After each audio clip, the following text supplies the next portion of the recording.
Hey, welcome to the channel. This is my daily rant that I do every day as I drive home from work. Talk to you about what's going on and all that fun stuff, what's irritating me, let you know my opinion on it. You might care, you might not care, but hey, something quick to do. I normally have a 10 to 15 minute commute, so videos won't be that long.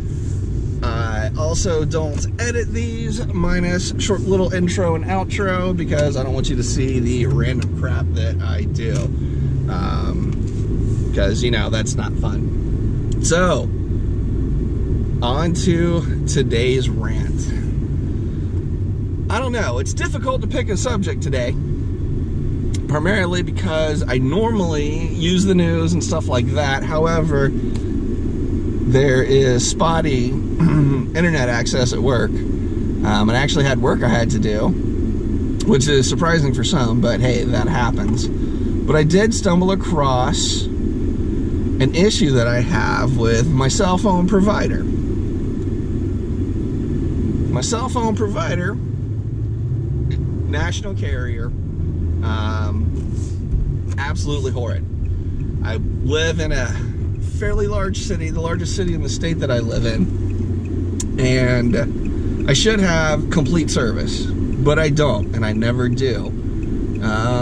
And it's just horrible for the amount of money I pay for brand new phones with latest technology, 4G, LTE, all that good stuff. And they're about to push 5G, but I have a phone that I can't use voice and data at the same time. And I know it's my carrier, because other carriers, you don't have that problem. When I had a different carrier before I switched to this one, I didn't have that problem, but now I do. And that's just one of the list of ongoing problems I have with my carrier. So my carrier's gonna bump up to 5G, but they can't get their 4G crap done at all. So I have nothing but inconsistent service. I'm actually roaming right now. Why am I roaming? I have no idea. I'm on the outskirts of a major city, near all kinds of towers, human life and everything like that. Totally should not have a problem, but I do, because my carrier is terrible. So before all these carriers talk about going to the next great thing, or the delays on why they can't go to the next great thing, or very popular phone makers not going to include 5G in their releases this year, which I don't blame them, because of 5G issues with chip providers and stuff like that, which I'm not going into. I'm not saying it's right or wrong. I'm being indifferent on that. But before we start going to this massive 5G push, let's get our current generation, the 4th generation, done and solved, where we have consistent data, consistent voice across the United States. Because what I'm gonna do is I'm gonna have to upgrade to 5G, because they're gonna turn off the 4G primary and all that good stuff. So I'm gonna end up with 5G, and then 5G is gonna crap out, and I'm driving somewhere, and then all of a sudden I dump back down to 4G consistently. So I'm not gonna have 5G most anywhere for 2, 3, 4, 5 years, however long it takes to spread around. But that's where we run into problems. They're not setting everything up now, because once again, I go to places where I roam and don't get digital service, and I'm pure analog. And in the farmlands across America, hey, I get it. That's not a problem. If I'm gonna dump down to analog, got it, no problem. As long as I can have my cell phone, I don't need to be downloading YouTube and whatever it is that I do on my phone while I'm driving anyway. I'm okay with that.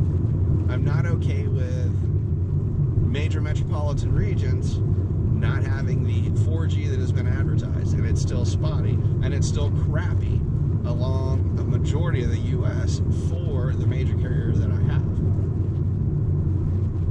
So that's my big rant for today, is cell cell phone service providers.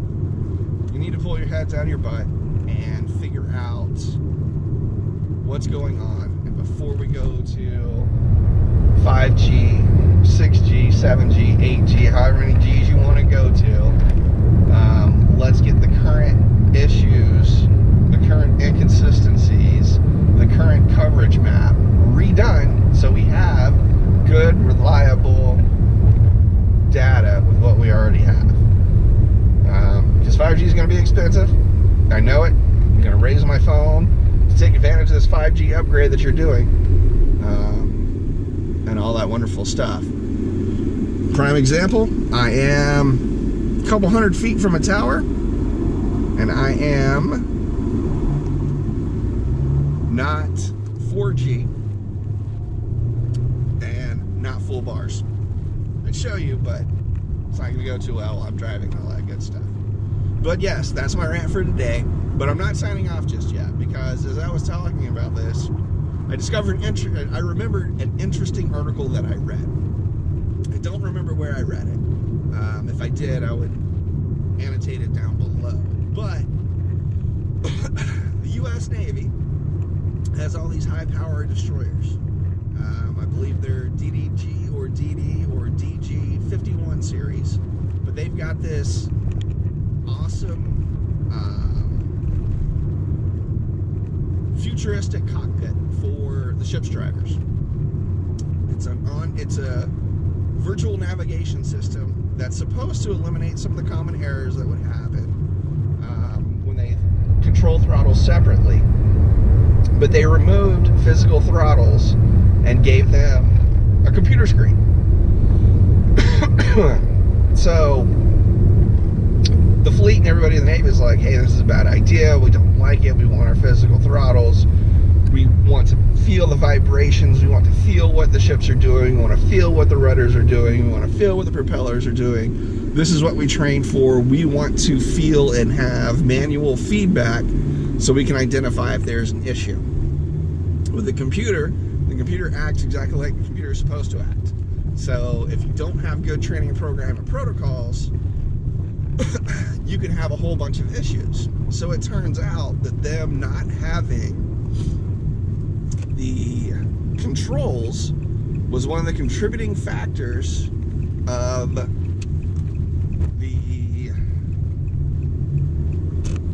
ship, which was named after Senator John McCain. That destroyer, which has been in repair for a couple years now, it hit another ship, which is sad and sucks and all that good stuff, and it happens. I was in the military for a little while. Accidents happen. Not hating on anybody, not hating on the amount of time it takes to recover from this accident, but you know, but that was one of the contributing factors according to the report that came out. So now they are retrofitting all of the destroyers with manual throttles. Which to me,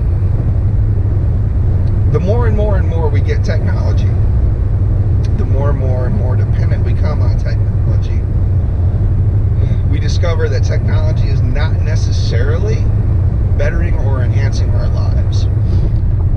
We've seen this, and everybody's brought this up. What's the not advent, but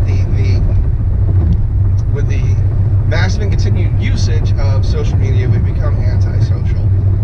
We've lost personal relationships. We've lost human contact relationships. We've lost interpersonal communications and skills. The more technology we get, the less, or the more behind as a society we come. And I saw this in the military. So I was in the military back before GPS was really popular. We had compasses and maps and protractors and pencils and everything. And you had to plot your own way, guide yourself. And you were taught how to read a map. And you were